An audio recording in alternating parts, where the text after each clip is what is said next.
CNN Prime.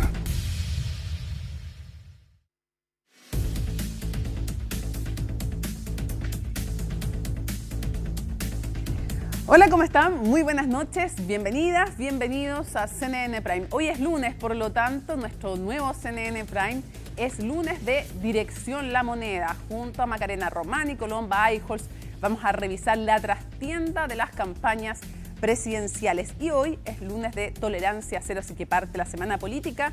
Y en CNN Prime comienza con estos titulares.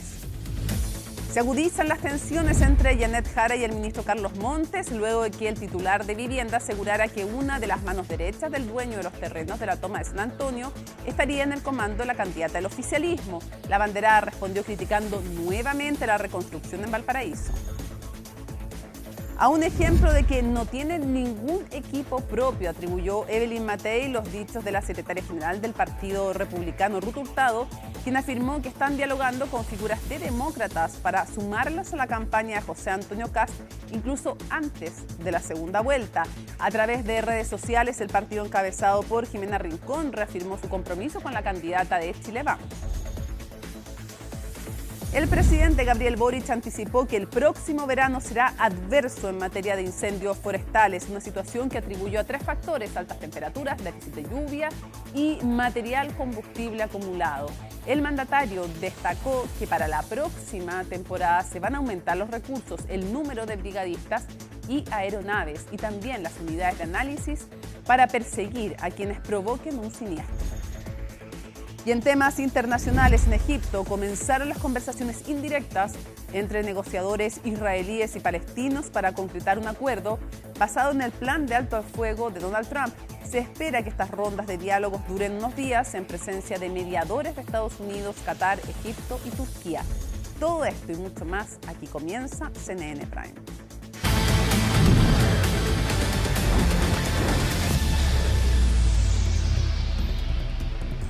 Fíjense que hasta 20 años de cárcel arriesga el exdirector general de la Policía de Investigaciones, Héctor Espinosa, en caso de que se logre demostrar su responsabilidad eventual en los delitos de malversación de caudales públicos, falsificación de documentos de uso público y lavado de activos. Los detalles en el informe de nuestro periodista Miguel Ángel Araya. Este lunes comenzó, tras casi 5 años de investigación, el juicio oral en contra del exdirector general de la Policía de Investigaciones, Héctor Espinosa, acusado por los delitos de malversación de caudales públicos, falsificación de documentos de uso público y lavado de activos, mismo ilícito por el que también se encuentra acusada su esposa María Magdalena Neira. Serían cerca de 146 millones de pesos los que la ex máxima autoridad de la Policía Civil, con ayuda de otros funcionarios, habría logrado sustraer desde las cuentas de la institución destinadas para gastos reservados. Sin embargo, el acusado insiste en su inocencia. Yo soy absolutamente inocente, lo voy a probar con mi abogado en el transcurso del juicio y estoy tremendamente tranquilo y enfrentando con hidalguía, como lo he hecho siempre. Yo lo he enfrentado con mucha tranquilidad, la tranquilidad que me da el no haber cometido ningún delito. Y también siento que todas las personas tienen derecho a una defensa. El Ministerio Público solicita en su acusación una pena que suma 20 años de cárcel en el caso de Héctor Espinosa, mientras que su cónyuge solo estaría arriesgando 5 años de presidio, además de multas por sobre las 200 UTM a cada uno, que al valor de hoy hacen casi 14 millones de pesos. Si bien la defensa del ex jefe de la Policía Civil había presentado un incidente al tribunal solicitando el sobreseimiento definitivo de la causa, esto fue rechazado por los magistrados que integran el cuarto tribunal de juicio oral en lo penal. Don Héctor Espinosa está en todo su derecho de considerarse inocente, pero la Fiscalía tiene antecedentes, tiene pruebas suficientes. Mañana van a escuchar nuestros alegatos de apertura. En ellos vamos a pronunciarnos respecto de los antecedentes y las pruebas que vamos a rendir y por qué, en definitiva, creemos y estamos confiados, vamos a tener fuerza suficiente para formar convicciones en el tribunal acerca de que los delitos que la Fiscalía dice que ocurrieron y que tanto don Héctor Espinosa como doña María Magdalena Neira tuvieron participación en ella. El caso surge en 2016 cuando el Banco de Chile se percata de los reiterados y abultados depósitos en efectivo que estaban realizando en su cuenta Héctor Espinosa, entregando la información en el 2017 a la Unidad de Análisis Financiero, que a su vez remitió la información a Fiscalía en el 2020 para iniciar una causa penal en contra del exdirector general de la PDI. Es así como, además de mal utilizar dichos recursos, Espinosa también habría mentido las rendiciones de cuenta de los gastos reservados al sostener en los informes que fueron usados para tareas públicas relativas a la seguridad interna y externa y el orden público del país, cuando la investigación concluyó que incluso fueron utilizados para la compra de bienes. Parte del dinero de origen ilícito recibido era posteriormente desvinculado progresivamente de su fuente ilícita mediante su utilización para la adquisición de inmuebles a título propio y también valiéndose de la cónyuge, con el objeto de desvincular progresivamente el dinero de su fuente ilícita y dándole así a estas adquisiciones apariencia de legalidad. Por otro lado, Espinosa también abordó los supuestos vínculos con el abogado Luis Hermosilla, luego de que su sucesor al mando de la PDI, Sergio Muñoz, fuese condenado por filtración de antecedentes reservados, entre ellos sobre su causa. Al respecto, el acusado aseguró que se trata de una falacia, ya que la investigación nunca la llevó la PDI, la llevó Carabineros. El OS7 dijo, sosteniendo que difícilmente el abogado le podría haber entregado información. En el Congreso continúa el debate por el presupuesto 2026, donde materias como la glosa de libre disposición, que fue eliminada, y las asignaciones que va a recibir el presidente Gabriel Boric cuando deje la moneda generan polémica. Desde Valparaíso, Stephanie Zamora con los detalles. Stephanie, te escuchamos. Muy buenas noches, Mónica. Sí, durante esta jornada 2 temas se tomaron la agenda acá en el Congreso Nacional con respecto a la glosa presupuestaria en primer lugar y en segundo el tema de la dieta de los expresidentes. En cuanto al primer tema, incluso hay opiniones por parte de las candidatas, de la candidata del oficialismo, Janet Jara, quien señala que esta glosa debiese mantenerse ya que es un monto que necesita tener el gobierno que inicie a contar desde el próximo año y en el cual ella espera estar, por lo cual señala que esta situación de dejar fuera la glosa debiese reponerse. También por parte de los parlamentarios de la oposición señalan que esta glosa también debiese estar presente, ya que es un monto que necesita el gobierno para poder comenzar su mandato durante el próximo año. Pasemos a escuchar declaraciones entonces por parte de los parlamentarios quienes se refirieron durante esta jornada a este tema. Escuchemos. Este gobierno lo que quiere es limitar lo más posible el margen de acción del gobierno que sigue. Yo le hago un llamado al presidente Boric. Parte de creer en la democracia consiste en entender que la alternancia en el poder implica que si hay un cambio en el signo político del gobierno, ese gobierno tenga capacidad de hacer lo que estime pertinente. Y por lo tanto, esta discusión sobre la glosa republicana, sobre una supuesta empatía con lo que dijo el Consejo Asesor en materia de reasignaciones. Yo le hago un llamado al presidente Boric. Una vez más está puesta a prueba su vocación democrática. No es posible que se anote el récord de ser el gobierno con menos capacidad de darle libre disposición al gobierno que sigue desde que se implementa esta glosa republicana.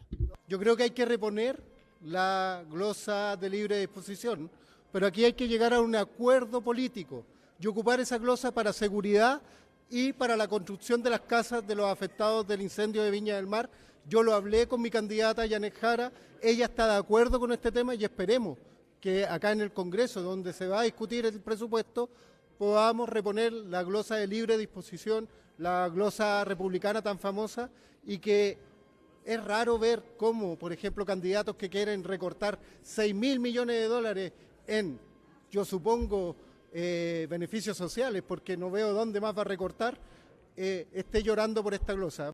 Yo, frente a quienes han sido críticos o intentaron levantar una propuesta para eliminar las dietas de los expresidentes, he sido muy crítico. Creo que hay que cuidar nuestras instituciones, en este caso la institución de la Presidencia de la República. Y en la misma línea, creo que las tradiciones democráticas hay que cuidarlas. Y si en los últimos 30 años o 31 años siempre han estado incorporadas esta glosa republicana para el gobierno que vaya, ¿no es cierto?, a asumir en marzo del periodo que corresponde, creo que es necesario mantener esa glosa. Otro de los temas que estuvo en controversia durante esta jornada fue el tema de la dieta a los expresidentes, apuntando directamente al actual mandatario Gabriel Boric por la corta edad en la cual ya él comenzaría a recibir esta dieta a contar del próximo año, cuando él deje entonces de ser presidente de Chile. Esta situación ha causado gran preocupación por parte de la oposición, quienes han señalado que los mandatarios mayores a 65 años son los que debiesen tener este beneficio de dinero que van a recibir mensualmente hasta su vejez, por un tema de que fuese singular, que fuese parecido, digo, al tema de las pensiones de una persona común y corriente. Mientras por parte del oficialismo señalan que un presidente no puede tener un cargo cualquiera y no puede ejercer en cualquier tarea durante una vez que haya terminado su periodo actual. Escuchemos entonces declaraciones por parte de los parlamentarios con respecto a esta situación. Esos 151 millones de pesos adicionales para ir a financiar la dieta del expresidente y sus asignaciones, al menos desde las asignaciones no tiene ningún asidero legal ni constitucional. Por lo tanto, incorporarlo en una ley permanente, dentro de la ley de presupuesto, como gasto permanente, para que el Congreso no lo vote o esté impedido de rechazarlo, nos parece que es una aberración y que revela que el presidente quiere asegurarse su bolsillo, abstrayendo del debate democrático algo que hoy día no tiene asidero legal ni constitucional, como las asignaciones. Recordemos que las asignaciones de los expresidentes están siempre en una glosa, y este Congreso tiene que someterse a una votación. El presidente quiere sacar de la glosa aquello y meterlo en una ley permanente para asegurarse sus asignaciones de por vía, y eso es improcedente. Tenemos una ley que lo establece y que no fue modificada por el Congreso. Y por lo tanto, las asignaciones que vamos a revisar en la ley de presupuesto tienen que cumplir la ley. Y en ese sentido, uno puede estar disponible a hacer modificaciones a la ley permanente, pero eso no fue así en este Congreso, porque quisieron pasarse de listo y tratar de legislar para un presidente con nombre y apellido, no para la generalidad, porque ellos siempre están tratando de hacer política atacando al del frente y no haciendo legislaciones que sean para todos por igual. Si legisláramos para todos los presidentes, les creo, pero no, esto lo quieren hacer solamente porque les cae mal quien está gobernando, y yo creo que no se legisla así. Dos temas entonces que se trataron durante estas jornadas, opiniones divididas por parte de la oposición y el oficialismo en cuanto a la ley de presupuesto del año 2026, que durante esta jornada estuvo dedicada al tema de educación. Obviamente estaremos atentos a lo que vaya a suceder durante las próximas jornadas con respecto a estos temas y todo lo que conlleva la ley del presupuesto 2026. Mónica. Le agradecemos a Stephanie Zamora desde el Congreso la información y recordarles que hoy justamente en Tolerancia Cero va a estar con nosotros el ministro de Hacienda, Nicolás Grau. La ministra de Medio Ambiente confirmó que seguirán evaluando acciones para frenar Dominga. Esto mientras muchos otros proyectos fueron aprobados ambientalmente en septiembre y con récord incluido. Pilar Gutiérrez explica ambos fenómenos. Más de 8.600 millones de dólares es el monto que sumaron los proyectos aprobados por el Servicio de Evaluación Ambiental en septiembre y que marca un récord desde que existe registro. A través de gestión se ha podido avanzar de manera satisfactoria en la evaluación de proyectos y ahí vienen las buenas cifras de aprobación de proyectos. Significa que los proyectos están ingresando bien, de que la evaluación está realizándose de manera satisfactoria y de una gestión que ha hecho el propio servicio de coordinación con todos los organismos que son parte de la evaluación ambiental. Y es que desde el CEA han afirmado que se han reducido entre 15 y 50% los tiempos totales de tramitación. Para lograr aquello han incorporado una serie de medidas, como la incorporación de tecnologías para procesar las observaciones ciudadanas de los proyectos. Para poder sistematizar esas observaciones de manera más rápida. Y también se está haciendo gestión, ¿no es cierto?, diálogo con los titulares de proyecto, a quienes se recibe a través, por supuesto, de la plataforma del lobby y que se les orienta. Estamos también dando certeza, reduciendo nuestro ámbito de discrecionalidad a través de distintos documentos en que damos orientaciones técnicas a los titulares. Esta reducción que podemos observar en este último mes en los plazos de aprobación se debe a estos esfuerzos de servicio y, por cierto, también al esfuerzo de los titulares que han atendido a ingresar proyectos más completos. En el 9º mes del año, Energía y Minería lideraron las inversiones aprobadas, entre las que destacan las modificaciones operacionales en Minera Escondida. Los especialistas sostienen que es clave el proyecto de ley que reforma el sistema de evaluación ambiental que se encuentra en la Comisión de Hacienda del Senado. Tiene relevancia ese proyecto porque simplifica, entre otras cosas, el problema que ha tenido Dominga, que es este eterno loop de recursos administrativos y judiciales que dan vuelta en un bucle que a veces es interminable. Eso se acaba con el proyecto de reforma que tiene ese gobierno del CEA, y además también incorpora otras técnicas habilitantes que permiten que algunos proyectos que son menores o son cambios de proyectos que no son tan importantes se hagan sin necesidad de una evaluación ambiental. Mientras el CEA anotó un récord en aprobaciones ambientales, el gobierno insistirá en gestiones para que no avance el proyecto minero portuario Dominga. Y es que aunque la Corte Suprema declaró inadmisible el recurso de casación contra la iniciativa, el Ejecutivo sigue firme con su postura. Existen gestiones pendientes y como Ministerio de Medio Ambiente vamos a insistir en esas gestiones pendientes. El objetivo y la responsabilidad del Ministerio de Medio Ambiente es asegurar el patrimonio natural del país. La Corte Suprema sostuvo que no se abre un nuevo debate sobre el fondo ambiental del proyecto y que, por lo tanto, la resolución de calificación ambiental que lo evaluó favorablemente sigue vigente. Yo creo que ya han sido contundentes los fallos que van en la línea de que este es un proyecto que cumple con los requerimientos ambientales. Debiera de una vez por todas darse luz verde y no seguir postergando de alguna manera, dar por superadas las discrepancias que a esta altura no tienen mucho sentido porque las autoridades técnicas y las autoridades judiciales ya han dado un veredicto favorable al proyecto.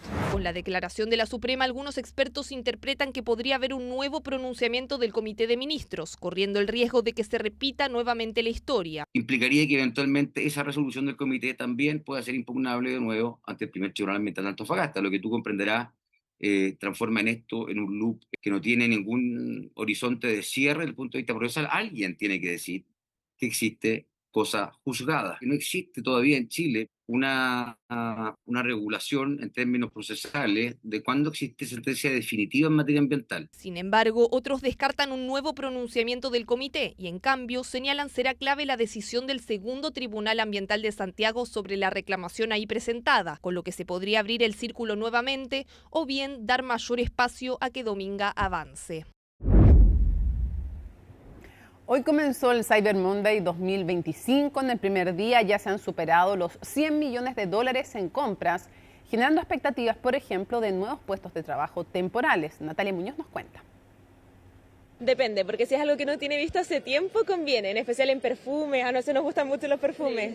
Sí, así que sí. Ahí ven ustedes el precio antes y ahí... Sí, lo tenemos siempre estudiado de antes y ya después buscamos las ofertas. En especial ahora que estamos con poco dinero, conviene ya poder ahorrar un poquito con el Cyber. ¿Ya ha encontrado buenas ofertas? ¿Cree que estos eventos online son buenos? Sí, yo creo que sí, de repente son buenos, no todos. Los precios todavía están ahí medio pesados, se conviene la verdad comprarlos por el Cyber.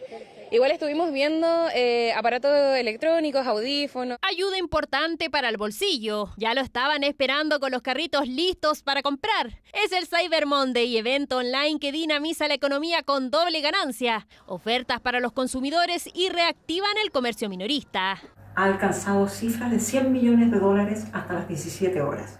Importante destacar que los tickets promedio más altos se están viendo en el sector turismo. Respecto a los descuentos promedios en la parte bienes, podemos ver descuentos promedios de un 20%. Un tema importante a destacar también es la relevancia de los sectores de supermercados y multitiendas que han tenido un crecimiento sostenido desde que partió el evento. Son alrededor de 660 marcas que participan en el evento online. La mayoría se prepara con meses de antelación para poder cumplir con los productos y los despachos a tiempo. Ahí nace un nuevo beneficio, se abren puestos de trabajo. Tal como todos los cyber, estamos reforzando nuestra operación. Sumamos más de 1.000 personas a lo largo de Chile en distintos turnos, sumamos más de 1.000 camionetas y además estamos reforzando nuestra atención al cliente para que las respuestas sean lo más rápido posible. Esto se traduce en más de 2.000 puestos de trabajo durante esta temporada peak. La demanda en esta época, desde los últimos años, los supermercados hemos tenido un boom. Hemos estado trabajando en distintas categorías que son muy enfocadas al ahorro de las personas.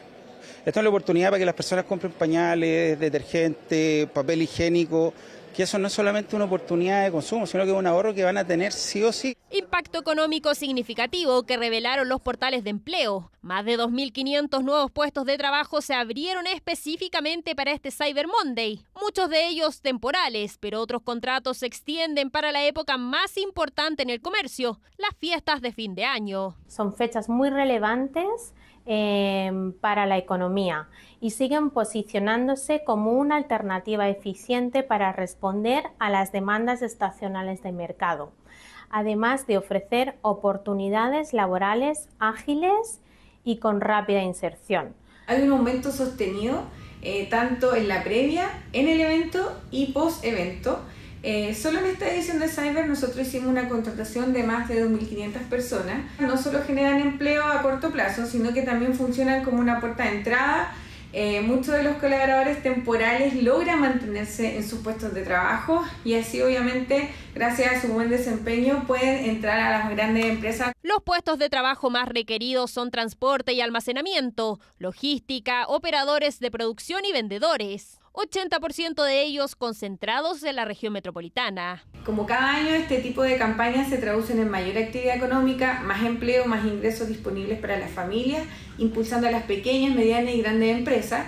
Además, de cada contratación hay una historia, una persona que vuelve al trabajo, un joven que adquiere experiencia, una familia que recibe un ingreso adicional. El evento online se extenderá hasta el miércoles 8 de octubre. Se proyecta que se alcancen ventas por $490 millones en una edición que ya arrancó positiva con un crecimiento de 18% si se compara con la edición pasada.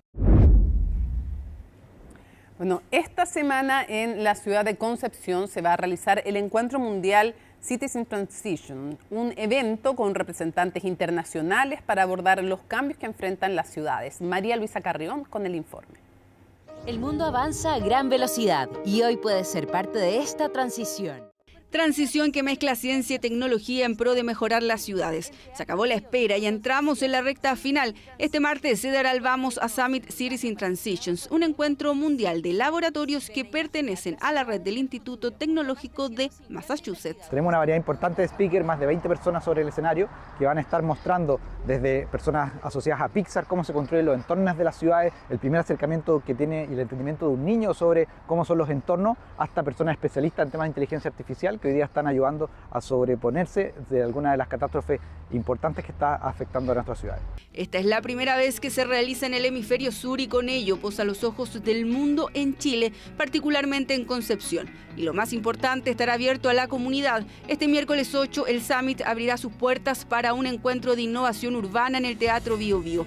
Intervenciones artísticas y exposiciones serán parte de los ingredientes. Además contará con la presencia de speakers internacionales que vienen directamente de Pixar. Vamos a tener un importante evento de innovación urbana en el que van a estar convocados expertos, speakers relacionados con la innovación urbana. Para eso tienes que inscribirte en citylabbio.cl y así vas a poder compartir, por ejemplo, con los creadores de Pixar y con los que desarrollaron películas como Coco, Wall-E, entre otros. Así, a un solo clic en citylabbio.cl puede ser parte de esta experiencia única, donde los desafíos que plantean los cambios sociales, económicos y demográficos será la base para enfrentar la planificación urbana y mejorar con ello la calidad de vida de las personas. Cómo poder monitorear los campamentos, cómo poder también pensar en soluciones, pensar alternativas, por ejemplo, de radicación de personas, son parte también de estos desafíos.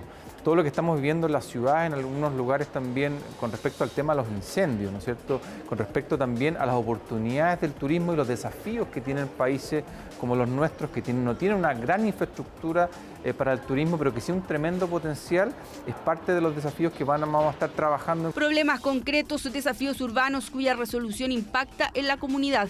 Las alianzas público-privadas son parte importante de este trabajo. Como Entel participamos en este evento es sumamente importante para nosotros porque nosotros venimos trabajando con soluciones que de alguna forma pretenden ayudar a las ciudades en este proceso de transición, como por ejemplo en soluciones de movilidad, de transporte público, seguridad ciudadana, adopción tecnológica. Y venimos trabajando desde hace mucho tiempo en acompañar al gobierno y a las municipalidades en este proceso de transición. Las empresas que impactan positivamente en su entorno lo hacen a partir del trabajo colaborativo con los distintos actores que inciden en su territorio.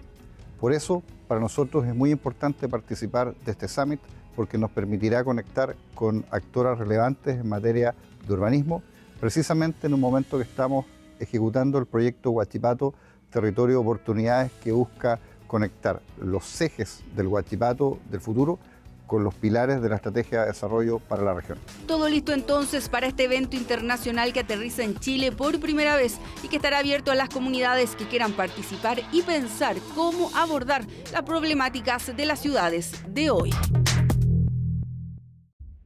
Volvemos con noticias internacionales. Egipto es la sede de las negociaciones entre Hamas, Israel y Estados Unidos para avanzar hacia un acuerdo de alto al fuego en Gaza. Mientras tanto, Trump instó a Israel a detener los bombardeos, pero los ataques continúan. Paul Mosquera nos amplía con la información. Este lunes arrancaron en la ciudad de Sharm el Sheikh, una localidad egipcia situada a orillas del Mar Rojo, unas de las conversaciones más importantes de cara a detener las hostilidades en Gaza. Eso es, las negociaciones para lograr implementar el plan de paz propuesto por el presidente estadounidense Donald Trump. La intención tanto del propio presidente estadounidense como de muchos líderes internacionales es que esta propuesta se pueda implementar cuanto antes. De hecho, Trump a lo largo de este fin de semana mostraba su deseo de que la primera fase llegue a aplicarse a lo largo de esta semana. Eso es, la fase en la que se liberarían todos los rehenes que obran todavía en manos de Hamas, que son 47 y de los cuales se estima que 20 seguirían con vida. Pero para que eso ocurra todavía falta limar algunas de las diferencias respecto a la propuesta del mandatario estadounidense, y es que Hamas no habría dado luz verde, por ejemplo, al punto que aborda el desarme total de la organización terrorista o la tutela de Gaza a través de un organismo internacional, y de aquí radica pues la importancia de este encuentro en esta localidad egipcia. ¿Cuánto tiempo podrían alargarse estas conversaciones? Pues bien, el deseo de Trump es que tan solo duren un par de días, pero un funcionario con conocimiento de estas negociaciones señaló a CNN que lo más probable es que se alarguen unos días más. Entre las delegaciones participantes por parte de Hamas figura, entre otros, el jefe de la delegación, Jalil al-Haya, mientras que por parte de Estados Unidos se unirá a lo largo de la semana el enviado especial de Estados Unidos, Steve Witkoff, así como su yerno Jared Kushner. Se espera que como resultado pues puedan ponerse de acuerdo en todos estos puntos para que así lleguen a su fin las hostilidades en el enclave. Y es que estas negociaciones inician cuando quedan escasas horas para que se cumplan 2 años desde que inició el conflicto tras el ataque de Hamas a Israel el 7 de octubre de 2023. En este tiempo, denuncia la Agencia de las Naciones Unidas para la Infancia, han muerto cerca de 66.000 palestinos, entre los que se cuentan 19.000 niños, pero además otras 400.000 personas habrían resultado heridas.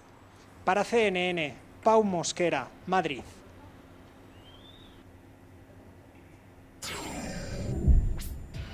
Mañana martes, la Roja Sub-20 se juega su opción de meterse entre las mejores 8 selecciones del Mundial. ¿Cómo se preparan este equipo? Y en Córdoba, bueno, la respuesta la tiene Eugenio Salinas. Eugenio. ¿Cómo están? Muy buenas bien. noches desde Concón, cerquita de Viña, donde ha entrenado la selección chilena Sub-20 que dirige Nicolás Córdoba y que este martes enfrenta a la selección de México en el marco de los octavos de final de la Copa del Mundo Chile Sub-20 2025. Estuvimos en la previa y Felipe Gallardo ha preparado la siguiente nota para CNN Chile. La Roja se prepara para los octavos de final del Mundial Sub-20. Tras una fase de grupos para el olvido, 3 partidos, un solo triunfo y una clasificación solo por fair play. Hay que corregir sobre todo mañana, ya que no hay una vuelta atrás. O sea, mañana muere, por lo tanto hay que hacer un partido muy inteligente. Rendimiento que sorprende y para mal. El equipo lleva más de 20 meses trabajando para esta cita planetaria y no ha conseguido consolidarse. Son 12 partidos oficiales de Nicolás Córdoba al mando de la Sub-20, donde solo ganó en 3 ocasiones. perdiendo 8 partidos. Sé que se nos va a dar, este partido es muy importante y todos estamos muy unidos, con mucha confianza de que vamos a sacar esto adelante y vamos a clasificar a cuartos, que es lo que esperamos todos. El rival en la ronda de los 16 mejores, México, por si fuera poco, viene de una gran fase de grupos. Empató ante España y Brasil y logró los 3 puntos contra Marruecos en el denominado Grupo de la Muerte. Rival muy complejo, estuvimos ahí estos días viendo los partidos con más detalles, han ahí variados sistemas, seguramente va a ser un partido complejo, abierto, porque ellos proponen muchísimo, proponen mucho. Sabemos que México es muy fuerte, lo estudiamos hoy día, vamos a analizar las mejores decisiones para hacerle el mayor daño posible y así poder ganar el partido. Una de las principales figuras del elenco mexicano es Gilberto Mora, joven de 16 años que ya registra 3 goles y una asistencia en 3 partidos jugados. El formado en Cholos de Tijuana lleva más de 40 partidos en primera. Con el triadulto ya conoce lo que es levantar un título, luego de ganar la Copa de Oro, donde fue titular en la final ante Estados Unidos. Sí, bueno, como te digo, todos me apoyan mucho.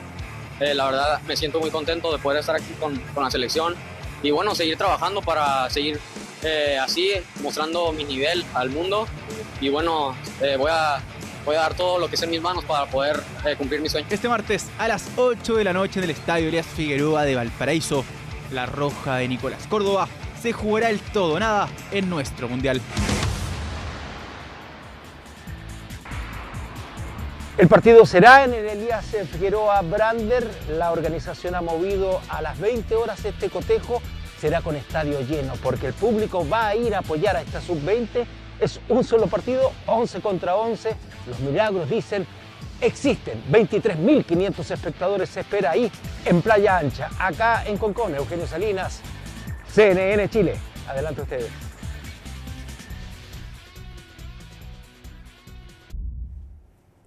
¿Es lunes o no? Claro que es lunes, comienza la semana y también comienza con la sección que ya ustedes están esperando, por supuesto, Dirección La Moneda, y nos acompaña Macarena Román, Colomba Eichholz. ¿Cómo están? Bienvenidas nuevamente a la mesa de Dirección La Moneda, que oye, muy comentado en redes sociales y con muchos datos que se van repitiendo. Han acertado la llamada del crédito de la semana a Macarena Román, que anunció que hoy día se entregaba, lo anunciaste la semana pasada, sí, que hoy día se entregaba el programa de Jara, y así fue, pues. Así fue. Así fue, así que una merendina para Macarena. La estrellita. Y tenemos otro, Colomba, ni les digo el dato que nos trae hoy día, pero como mejor se los digo, pero después. A ver, un mes, 2 semanas, es decir, 6 semanas, estoy así para las matemáticas, quedan para la primera vuelta presidencial y siguen afinándose las estrategias en esta línea final de la carrera presidencial, Colomba, y vamos a profundizar en cuáles son las estrategias detrás de los hechos, como siempre solemos hacer aquí. Porque hubo una polémica a raíz de una entrevista que da el presidente del Partido Republicano y candidato al Senado por la región de Valparaíso, Arturo Esquella, en Mesa Central de Canal 13, en que habla de la necesidad de estado de sitio en algunos lugares.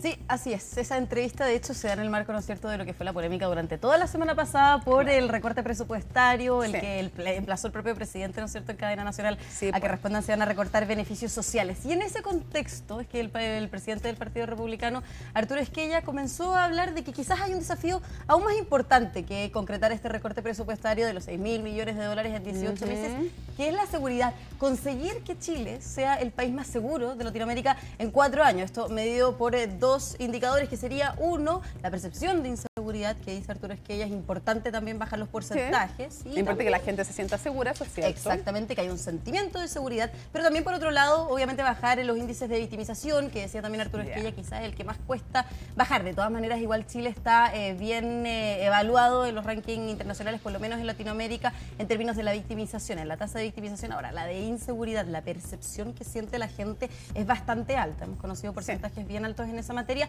y es por eso entonces que se hablaba en concreto de un estado de excepción constitucional. En concreto, luego comienzan a hablar con Iván Valenzuela ayer en Mesa Central sobre un eventual estado de sitio que se pueda decretar ahora por un par de horas, decía el presidente del Partido Republicano, para no es así. Específicamente detener, para terminar justamente lo que decía Arturo Esquella, para detener a personas que estén vinculadas a bandas del crimen organizado, eso obviamente tras una investigación y haber identificado quiénes son esas personas. Ahora, ¿por qué no es así justamente? Sí, no, es que hablemos porque ahí se armó como una triple polémica. Primero porque efectivamente en temas de victimización Chile está bastante bien en el contexto latinoamericano, harto mal siempre para cada uno que sufre la inseguridad, pero digamos, si la meta es ser el mejor de Latinoamérica, tienes mucho que hacer en sensación de inseguridad, pero no tanto que hacer en victimización. O sea, digamos, tal vez si la meta fuera OCDE, claro, ahí tenemos muchísimo más que hacer que comparándonos con América Latina. Ok, eso por un lado. Entonces esa fue una polémica. ¿Con quién te estás comparando y qué parámetros estás usando? Segunda polémica, la vamos a dejar un poco reservada para el final. Ok, este puede ser una meta muy importante y lo es, pero ¿de qué estamos dejando hablar? Eso lo vamos a abordar al final, sí. ¿Ya? Y tercero, el tema del estado de sitio, porque el estado de sitio tiene un mecanismo y requiere del Congreso para decretarse. Claro, el Congreso se debería pronunciar en un plazo de 5 días. Máximo. Luego, claro, puede hacerlo a las horas. Puede hacerlo a las horas, pero el Congreso tiene que tener un pronunciamiento. Ahora, de no tenerlo, porque también, ¿no es cierto?, se puede, en la declaración de un estado de sitio se puede decir que el Congreso, por ejemplo, no tenga un pronunciamiento. Bueno, entonces se entiende que el estado de sitio va a permanecer por lo menos por 15 días. Pero un detalle. No puede el presidente decir que no se va a pronunciar el Congreso. Claro, no lo puede decir. No. El Congreso podría demorarse porque se demora o podría a las horas decir sí, concretado el estado de sitio, vamos ahí, o no, se baja el estado de sitio, o si se queda callado, digamos, durante 5 días, que igual es súper inusual que eso ocurra, o dice que sí o dice que no, y normalmente lo dice rápido, porque cuando hay estado de sitio es cuando hay un estado de conmoción interna. Si no dijera nada en 5 días, se entiende por concedido, pero igual nunca pasa eso, o sea, siempre se pronuncian a favor o en contra. Claro, y efectivamente, si es que es el Partido Republicano, ¿no es cierto?, un eventual gobierno de José Antonio Kast el que lo decreta. Ahora también decía Arturo Esquella, esto es solamente para algunos sitios, decía, por un par de horas. Ahora también en el contexto de la comparación, justamente Mónica, tú decías, hablamos también en términos comparativos de con quién se están comparando en el Partido Republicano sobre los modelos de seguridad. Ya conocemos en reiteradas ocasiones, ellos incluso viajaron a El Salvador para ver, ¿no es cierto?, las cárceles de alta seguridad que tienen en ese país. Y uno de los modelos entonces de seguridad, o lo que pretenden implementar, es justamente estos estados de sitio o estado de excepción para poder detener a personas que pertenecen a bandas del crimen organizado. Y es por eso que la candidata del oficialismo y la democracia cristiana, Janet Jara, dijo, bueno, entonces primero que profundicen en esa materia, en esa propuesta, ¿no es cierto?, en esa medida que eventualmente implementarían si son gobierno, y también que profundicen en qué otras similitudes van a tener con El Salvador, específicamente con Nayib Bukele. Si es que, por ejemplo, van a modificar la Constitución para permanecer en el poder, a lo que José Antonio Kast lo descartó por completo. Cada uno saca su punto, claro. O sea, Jara a compararlo con Bukele, cuando la verdad es que en este punto específico no están haciendo referencia a Bukele, sino más bien hay 4 estados de excepción, de catástrofe, de emergencia, que es lo que, catástrofe sabemos para lo que es, de emergencia es lo que está rigiendo ahora en el sur del país, y después viene estado de sitio, que es por conmoción interna, y estado de asamblea. Efectivamente es más estricto el estado de sitio, requiere la anuencia del Congreso, mientras el Congreso no se pronuncie o no pasen esos 5 días en que se entiende por concedido, mientras no se pronuncie no se puede hacer nada salvo restringir el derecho de locomoción, que es lo mismo que se puede hacer con un estado de emergencia que sí se puede decretar sin el Congreso y se requiere el Congreso para la renovación. Sí. De hecho, bueno, tenemos las declaraciones y la profundización, ¿no es cierto?, de José Antonio Kast ante este emplazamiento de Janet Jara. Así que pasemos a revisar también qué dijo el candidato sobre las declaraciones del propio presidente de su partido. Janet Jara le debe una explicación o una aclaración a todo Chile. ¿Cuba es o no es democracia? Ella dice, es una democracia distinta. Eso es inaceptable. Y no lo digo irónicamente, es una realidad que ella es militante del Partido Comunista y que tienen acciones antidemocráticas. La Constitución establece distintas aplicaciones de estados de emergencia. Si eso requiere, como dijo muy bien Arturo Esquella, un estado de sitio excepcional, puntual, para un lugar determinado, ni siquiera para toda la ciudad, lo vamos a hacer. Todas las herramientas legales que estén a disposición del Ejecutivo se van a realizar, sin pasar a llevar al Legislativo. Nosotros vamos a cumplir todas las normas constitucionales y legales, y lo he dicho una y otra vez. Yo soy un hombre de palabra. Son 4 estados de excepción constitucional que estamos haciendo, además de educación cívica, y decir física, que no más salía a trotar, señora, no. De catástrofe, de emergencia, de sitio y de asamblea, que es el más grave cuando hay guerra con otro estado. Ya, entonces, ok, cada uno saca su provecho aquí, estamos claros. Jara apunta a Bukele. No sé si es tan buena estrategia apuntar a un tema internacional, en el sentido que obvio que le iba a hablar de Cuba desde José Antonio Kast, cada uno hizo su punto. Lo que nos tenemos que preguntar, creo yo, Colomba, es lo que conversamos fuera de pantalla. Cuando se plantea un giro temático, ¿de qué dejamos de hablar?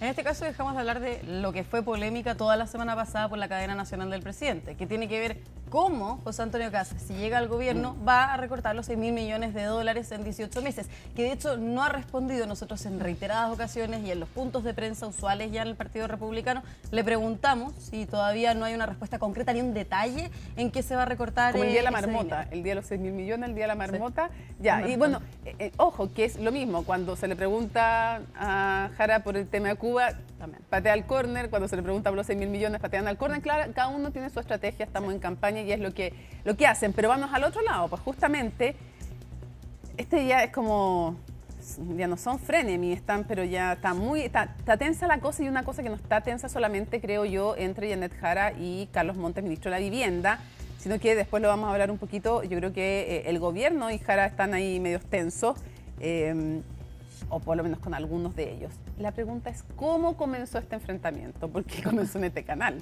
Totalmente. De hecho, vamos a hacer el contexto, ¿cierto?, para entender qué es lo que pasó hoy. Durante la semana pasada, en conversación de hecho con nuestro compañero Ivo Goich, la candidata Janet Jara dijo que le avergonzaba cómo iba la reconstrucción en la región de Valparaíso, en específico Viña del Mar, claro, Quilpué y Villa Alemana. Hay que considerar también, cierto, que según cifras del Ministerio de Vivienda, van 289 viviendas entregadas o terminadas de un universo de más de 4.000 que fueron dañadas parcialmente y otras en totalidad, ¿cierto? Una de las tragedias, la tragedia más importante luego del terremoto del 2010 en nuestro país, que además terminó con la vida de 37 personas. En ese contexto, el ministro de Vivienda no se quedó callado, ¿cierto? Y horas después salió a debatir a la candidata Janet Jara. Permíteme que acá te haga un punto. Yo creo que lo que más le dolió a Montes no es que dijera que era inaceptable y una vergüenza la reconstrucción, sino que tal vez Jara cruzó una línea en el sentido que dijo después, como tú mencionabas, y es responsabilidad del Ministerio de la Vivienda. Ya no es el gobierno, sino que, o sea, lo encarnó.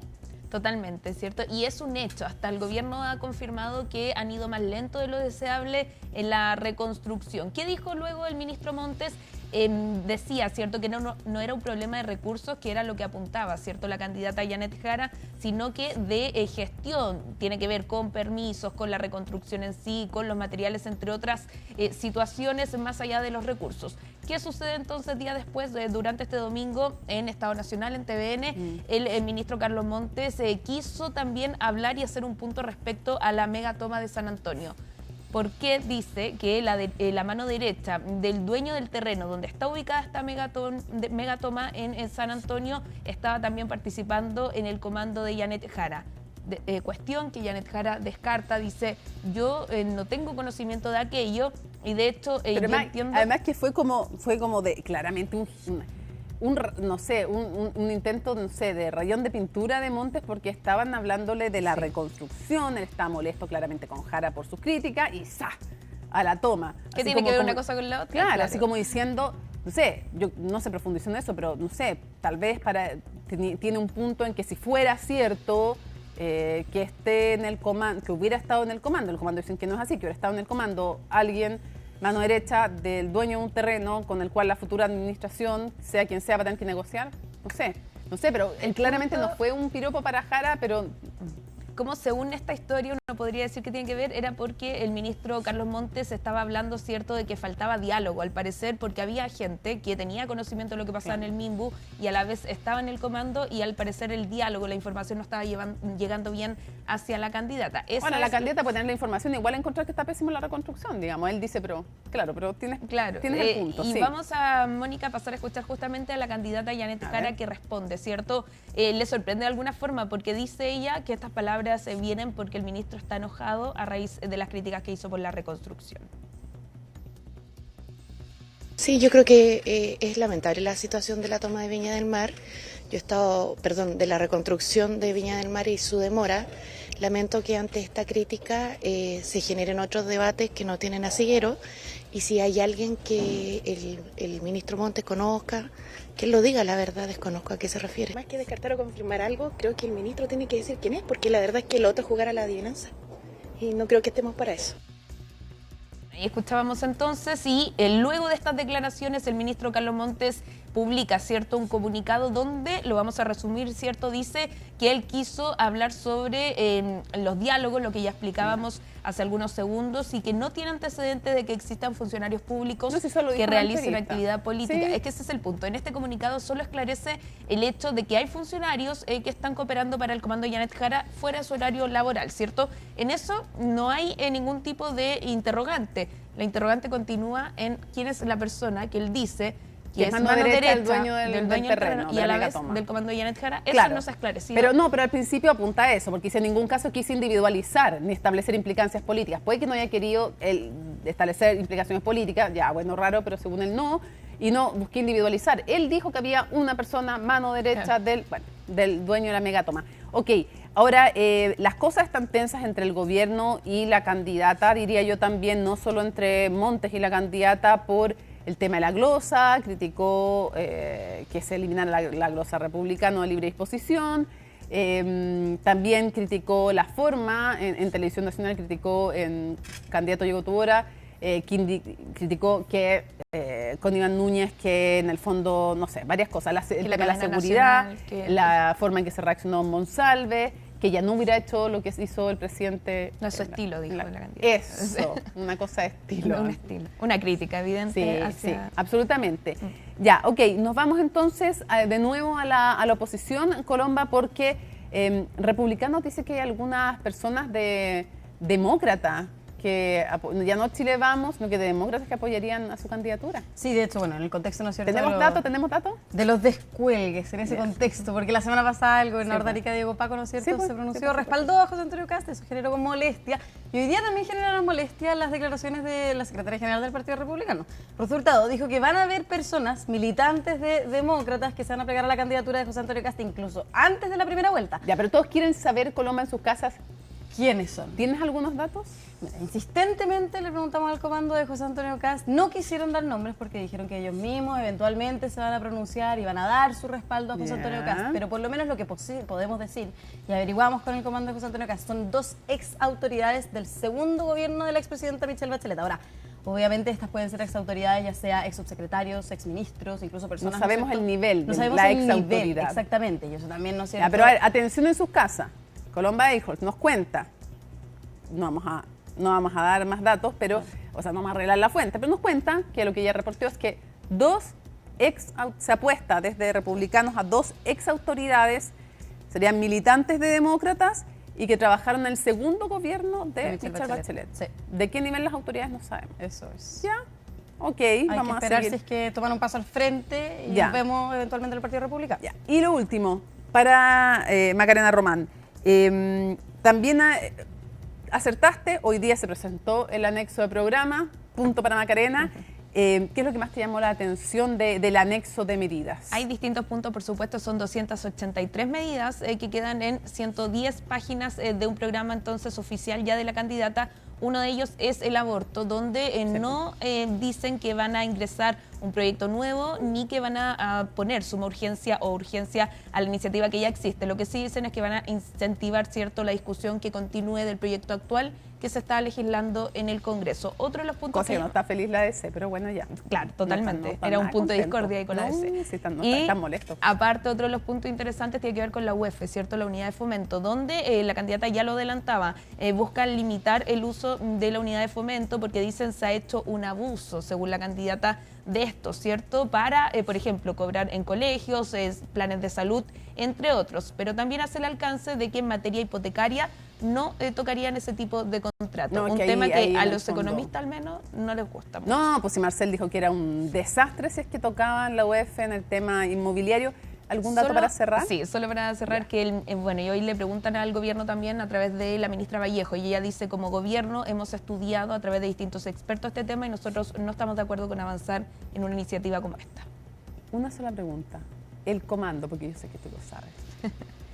En esta guerra fría que hay entre ministro Montes y Janet Jara, ¿el ministerio se ha tratado de comunicar con el comando se ha comunicado con el ministerio, ellos han hablado ellos dos? La información que tenemos hasta ahora, al menos hasta la tarde, Ya. es que el ministro Montes no ha hablado directamente con la candidata Janet Jara. No se han buscado entre ellos, pero sí el Ministerio de Vivienda se comunicó con el comando cuando la candidata hizo las críticas por la reconstrucción. Eso sí nos pudieron confirmar y que obviamente había molestia por el tono que utilizó la candidata. Y en el otro lado hay molestia por el tono que usted Totalmente. Eso sí, es un hecho con las declaraciones de la candidata. ¿Cómo se dice? Se parte con, ¿cómo se dice? No sé, se corta pero con cuchillo el ambiente. Ya, muchachas, muchísimas gracias por toda la información. Como siempre, mañana va a estar con CNN Deportes la candidata Jara. Ese era un... Sí, otro buen datito dato. que nos había dado la Maca.